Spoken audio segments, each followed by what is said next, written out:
Hundreds of people are killed in the worst tornado outbreak in decades.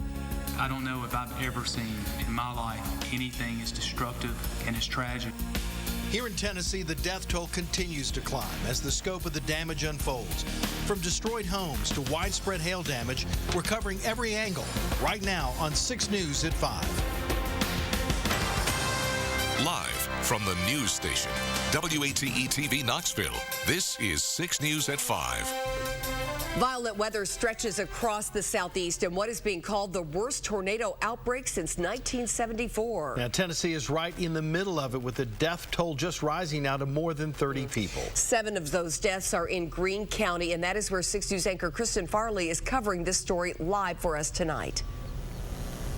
We are right here in Camp Creek in the heart of all of the devastation here in Greene County. The death toll continuing to rise.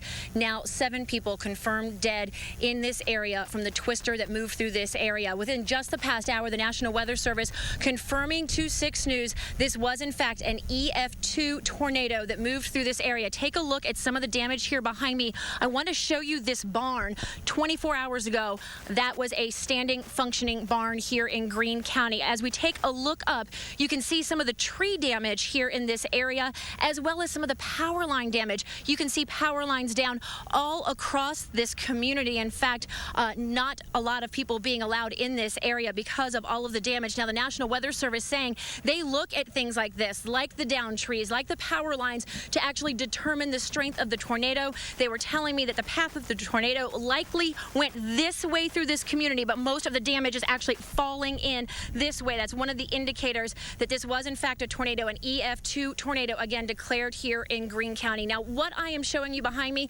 this is really just a small glimpse of the damage here in this community. 6 News reporter Mona Nair has been out all afternoon, and you have seen so many pockets of this community and talked to so many people, and I know remarkable stories of survival. Yeah, Kristen, you know, even when you look around right now, you can see debris strewn everywhere. Not only were a lot of these homes flattened, but the debris strewn for miles, and people left to pick up the pieces. We spoke to some of them.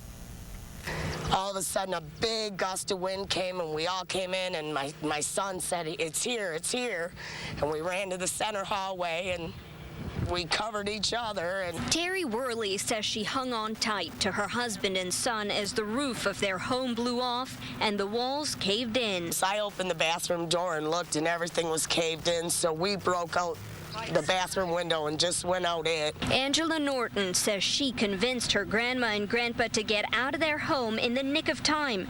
Their entire house flattened to pieces. He wasn't going to go. He didn't think that anything was going to happen because we always get bad wind out here. And I basically drug him out.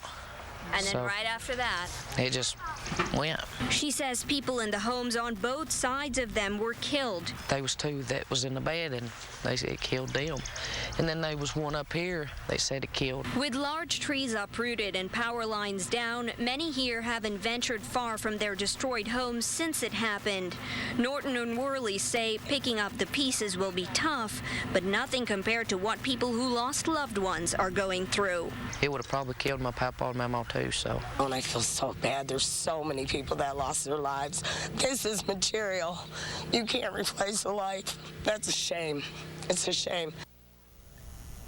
Now, apart from these fatalities, the Sheriff's Office is also going out and looking for missing people. What they're doing, Kristen, is that they're working with these families. They're going out to the places where these missing people may be and trying to help search for them. But again, they really cannot put a figure on how many people could be missing tonight. No, they say it's hard to say. Just devastating. All right, Mona, thank you so very much. We also talked to a chaplain earlier today from Murrow Metro in Knoxville who's here in the area. And while he didn't want to go on camera, he said the devastation here and the stories here, just nothing like he has ever seen before throughout his career. Again, 7 people confirmed dead here in Greene County. That number, unfortunately, could rise. We do want to take a look.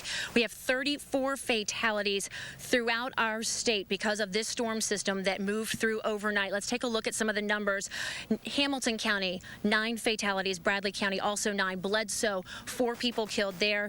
Johnson County, 2 people. Sequatchie and Washington, 1 person in each county killed by these storms. Now, 6 News reporter Erica Eastep was down in Bradley County today. Again, one of the areas hurt badly and damaged homes, buildings, lost lives in that area. She joins us now live in the newsroom with more. Erica? That's right, Kristen. We actually just got back into the 6 newsroom, and it's extremely hard to put into words what we saw. We only got a chance to look at 3 neighborhoods, and there are still some blocked off to anyone who doesn't live there or isn't emergency personnel.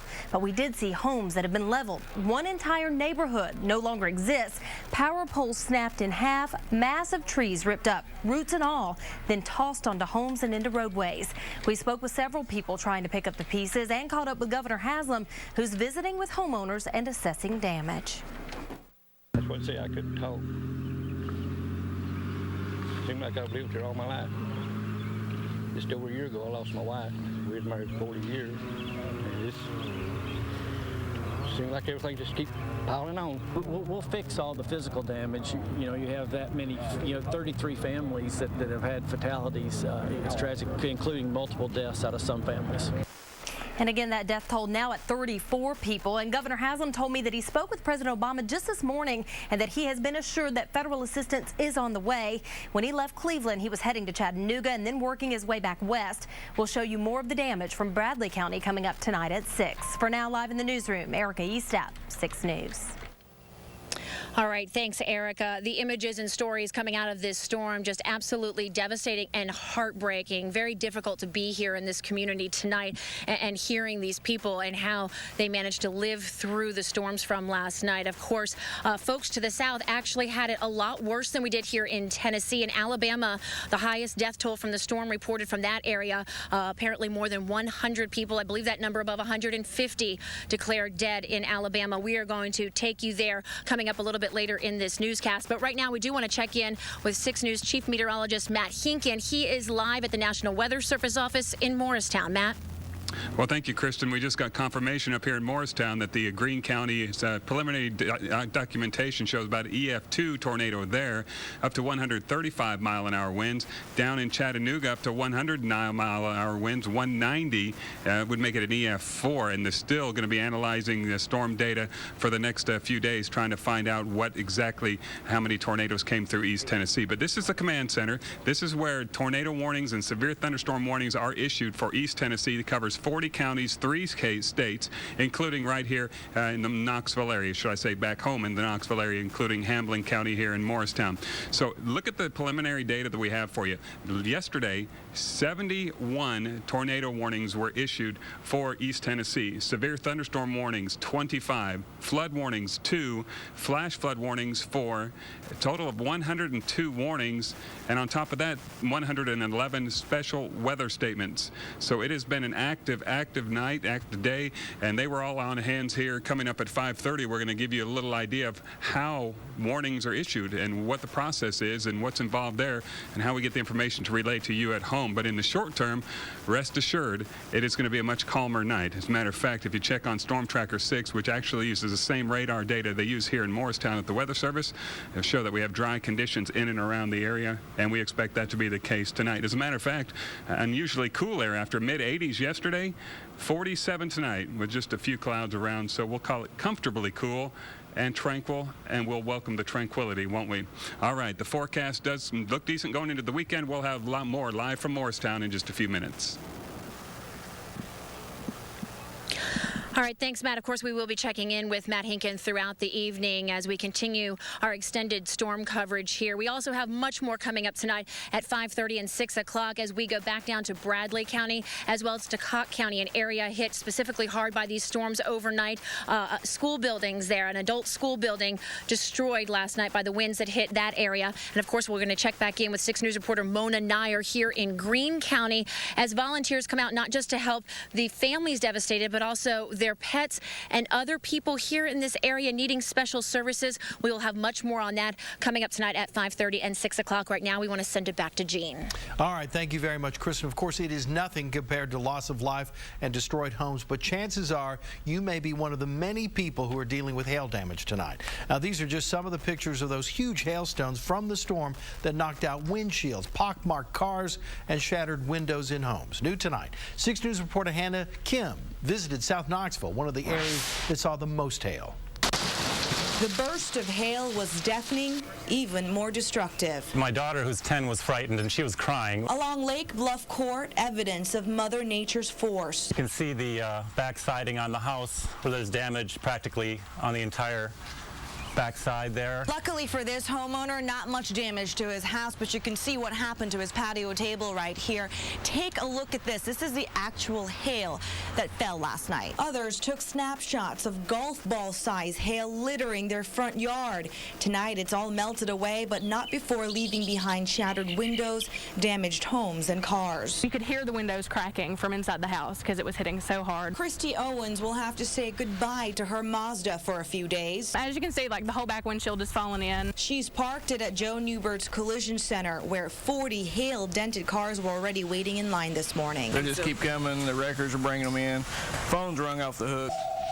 The shop can barely keep up. Car after car needing extensive repair. We are live here at Lake Bluff Court in South Knoxville. Just one area hit really, really hard. Take a look at this car. You can see the dent on this one. And over here, when I pan the camera, you can see even more damage. And this is just one family. So you can imagine so much loss, so much destruction just on this street. Also, we checked with businesses across town. Many car dealerships along Kingston Pike telling me that many of their vehicles have been damaged. Meanwhile, car rental companies have been way busy. Enterprise, many branches of Enterprise selling out of cars. We're live in South Knoxville. Hannah Kim, 6 News. All right, Hannah, thank you very much. The Knoxville Police Department was not spared from all this. They are also dealing with hail damage. At least 26 of their Crown Vics damaged, some needing new windshields, others just have surface damage. Well, 2 school systems closed today because of damage, and power outages say they will remain closed. Cocke County and Monroe County schools closed again tomorrow. And for the latest updates on school closings, just go to our website, WATE.com. Now, I pulled up the KUB website. KUB, along with other area utility companies, has been working since Monday's first round of severe weather to restore power to homes and businesses. You may recall at one point on Monday, 44,000 homes were without power. Let's take a look at the power outage map right now, and just about 3,000 people are without power at this point. And that is a combination of all this week's storms. As you can see there, the majority of power outages remain in South Knoxville. Also, more than half of Fort Loudon electric customers were without power last night. That's about 19,000 people. Crews are working round the clock to get the power back on to those folks as well. Well, some of that hail damage in South Knoxville also forcing a library to close. The library says the South Knoxville branch on the 4500 block of Chapman Highway will be closed indefinitely. Yesterday's storms causing significant damage to the roof there and some of the books. Cleaning crews were on hand today to begin the long cleanup process. The library says the damage they've seen is typical of what's being reported in nearby neighborhoods. Hail damage to the roof, some water got into the building. Clearly there's a significant amount of damage. We're doing the best we can to protect the collection. So it's, you know, it's what a lot of people in this area have suffered. We're right there with everyone else. The library says the books will be placed in storage until the building's been repaired and that the collection will not be split up. Several volunteers were also on hand at the UT Botanical Gardens today to help clean up damage there. At least a dozen trees were destroyed or uprooted. The damage from the storms on Monday and Wednesday night. In addition to downed trees, the Rose Garden was damaged and other plants were destroyed. Still to come tonight, we have just learned a local Air Force pilot has been killed overseas. Plus, massive damage across the southeast. Coming up, we'll take you to Alabama, where officials say more than 160 people are dead following tornadoes there yesterday. Plus, a warning for consumers tonight. Find out how some con artists could try to take advantage of storm victims and what you can do to protect yourself. We'll be back. New tonight, friends and family remembering an East Tennessee soldier killed this week in Afghanistan.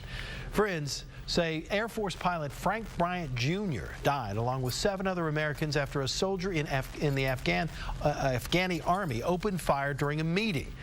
Bryant graduated from Carnes High School in 1991. The military has not yet released a statement regarding his death.